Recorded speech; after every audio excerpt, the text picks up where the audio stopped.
Hi guys, Ryan here from Mountains into Memories. Just finished cleaning up the truck and I thought I'd make a video about our experience towing with a half-ton truck. We're going to talk about our truck, which as you can see is a GMC Sierra, but we're also going to talk about other half-ton trucks, a few differences between them, and just our general experience towing. So let's get started.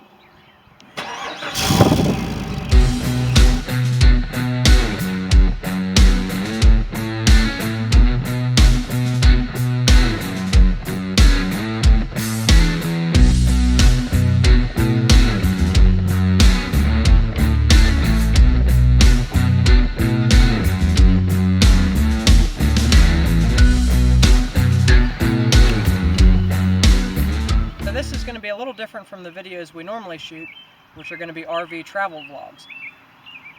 In this video though, we're going to talk about our truck because our truck is our vessel for adventure. It's what we tow our RV with, and it's what we explore the surrounding areas with that we're going to show you in our vlogs throughout the season. So there's two camps of people when it comes to towing with a half-ton truck. There's the first camp that thinks half-ton trucks are invincible. You can tow whatever you want with a half-ton truck, as long as you're within, essentially, your towing capacity. And then there's the other camp, which says half-ton trucks are pretty much useless. And I'm here to bust the useless myth, but I'm also not in the camp that says you can do whatever you want. This truck has a towing capacity of 9,600 pounds. We're nowhere near that, but we are essentially over on payload. And the truck handles just fine. We're not incredibly over, but we are pushing the limits. And it really does handle just fine. Like, I would have absolutely no problem towing our rig set up the way we have it with our family across the country. It should be no big deal. So the other thing that comes into play is we're not living in our rig full time. We are weekend warriors. We camp just about every weekend. And so we don't have to have as much stuff with us as if we were living in our rig. If we were full-time, I would definitely want a 3/4 ton truck because I would want to have a lot more stuff with me, and I would want to be able to pack it however I want to. And the one thing we are going to discuss here is the way that we pack our rig reflects our payload, because we can't put anything else in the truck, or we would be way, way over. So I'll show you a picture here. We put things like bicycles, kayaks, and anything that has any weight to it, it all goes in the trailer. And it all has to come out of the trailer when we get to our campsite. That's fine for being a weekend warrior, but if I was moving as frequently as a full-time RVer, I would not want to pack that way. Unless I had a toy hauler, and essentially that you even have to unpack and able to use the garage of the toy hauler as a bunk room. So I would want that kind of thing in my truck, and I'm going to need a lot more payload in order to do that.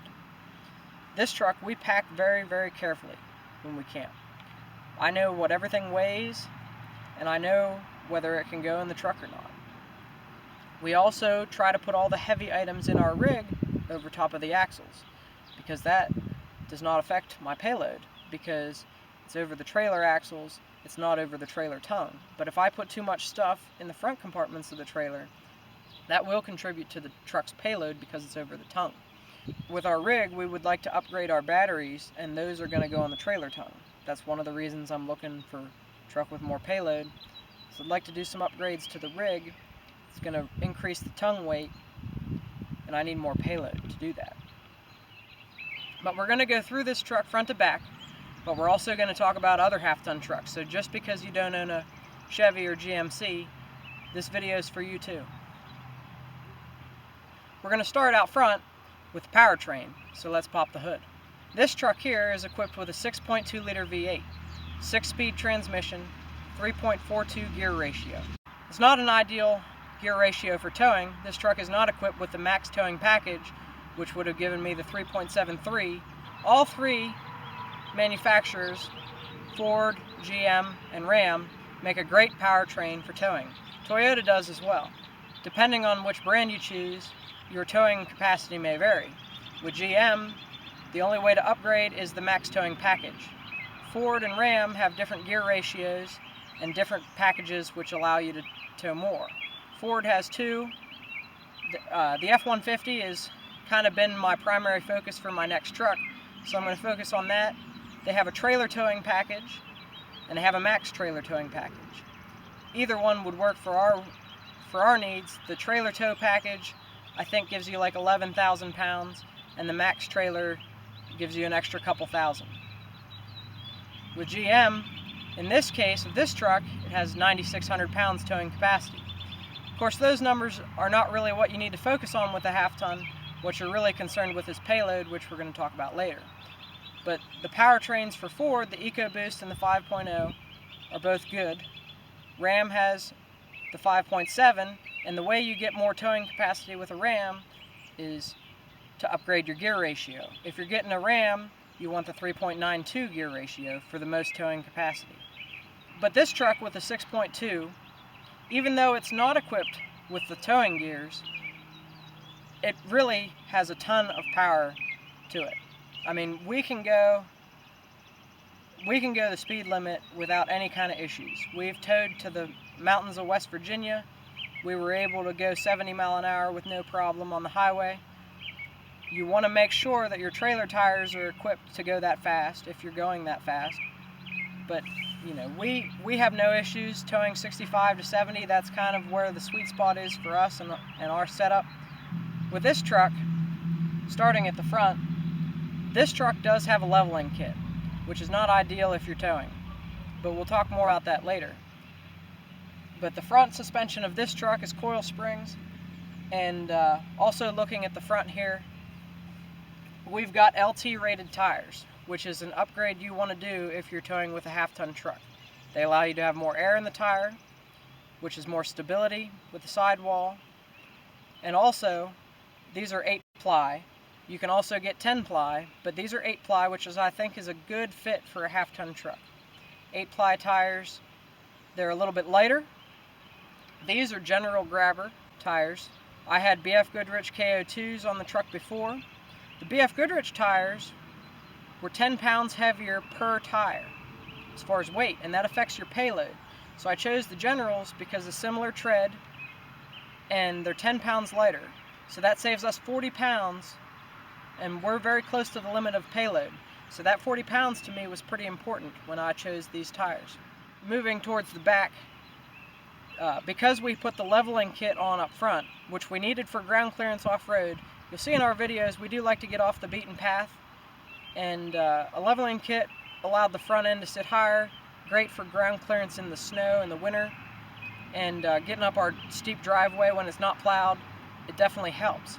But in the rear end, this truck has leaf springs, and we had to bring the rear end up because we brought the front end up. So I added a leaf spring. And that's a good thing to do if you're trying to tow anything, because your weight distribution hitch will definitely help if you have a stock suspension. But if you raise the front end up, you want the truck to sit level when you're towing, so you have to bring the back end up unloaded in order for the truck to sit right when it's towing.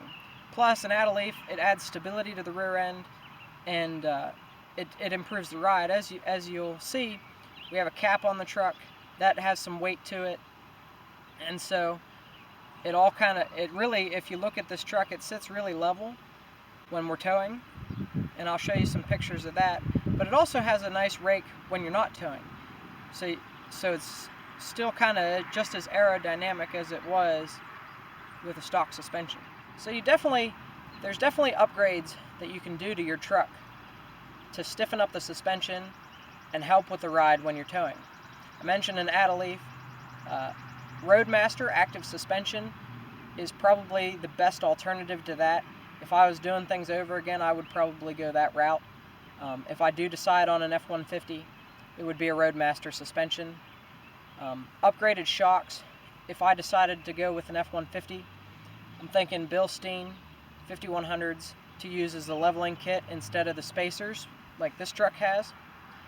And the Bilsteins ought to help with the stability when towing, and also when you're going over bridge expansion joints and things like that. So there's definitely upgrades that you can do.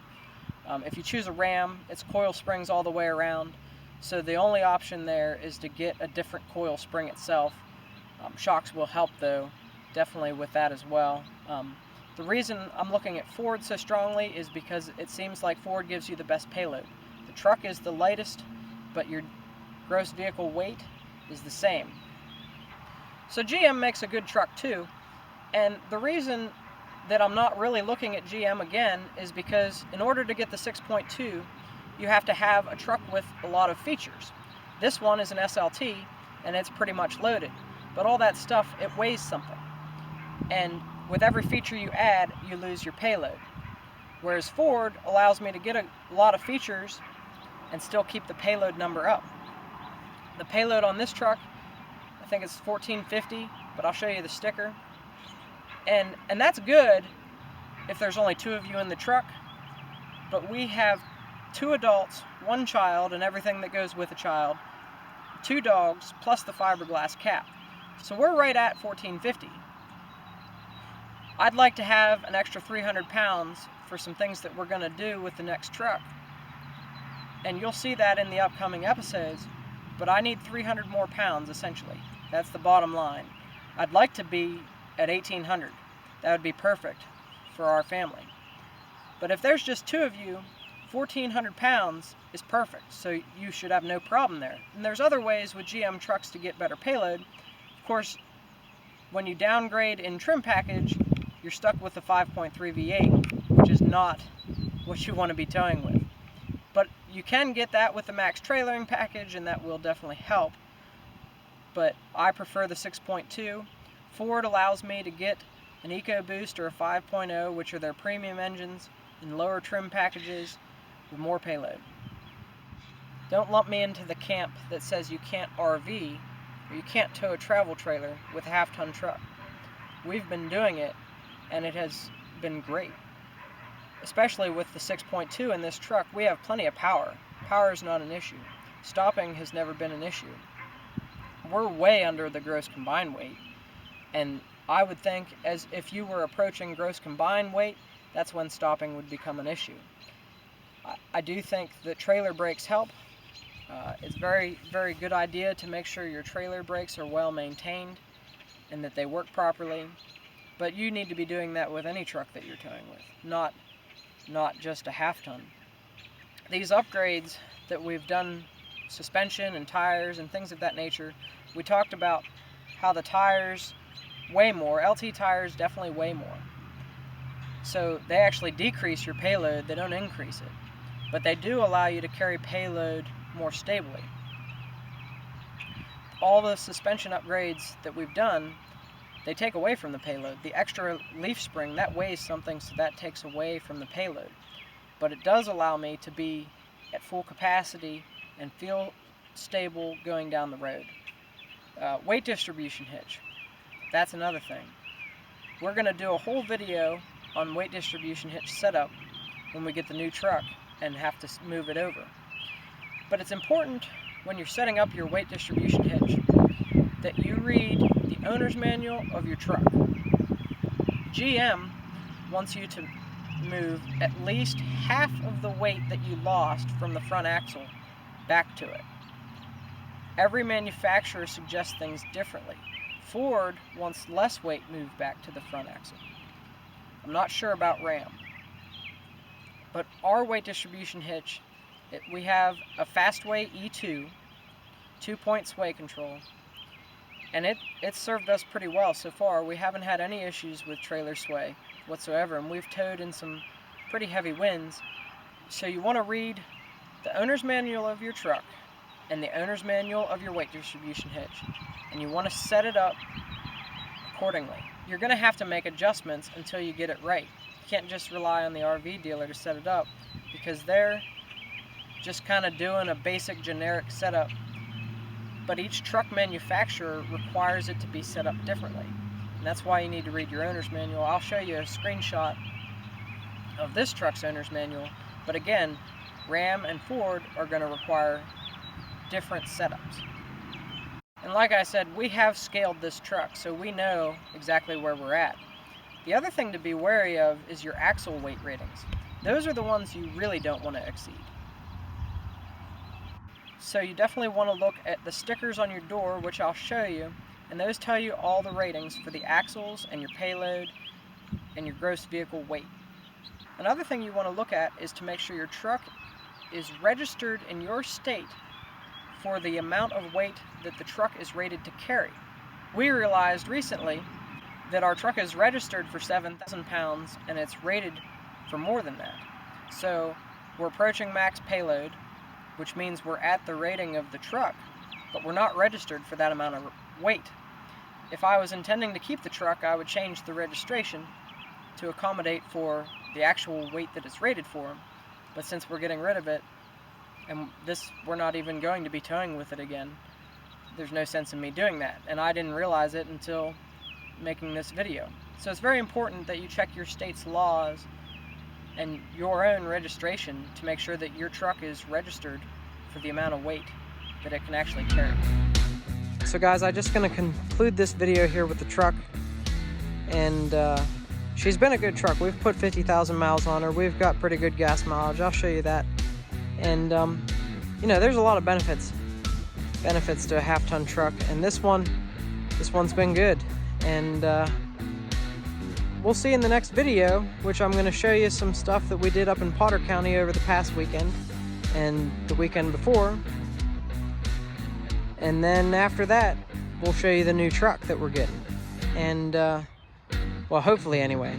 Hopefully we'll show you the new truck that we're getting. So if you found the information in this video informative, you should definitely subscribe to the channel. We're going to be doing a little bit more truck and technical stuff as we set up the new truck. And if you like RV camping vlogs, and from a weekend warrior's perspective, we're going to be doing a lot more of that too. We've got a big summer ahead and a lot of cool things happening. And so stay with us. Right now we're not releasing videos on a schedule, so you definitely want to use that bell icon in the corner, because that's the only way you're going to know when we release something. But like I said, we've got a big summer ahead, lots more to come, and so we'll see you next memory.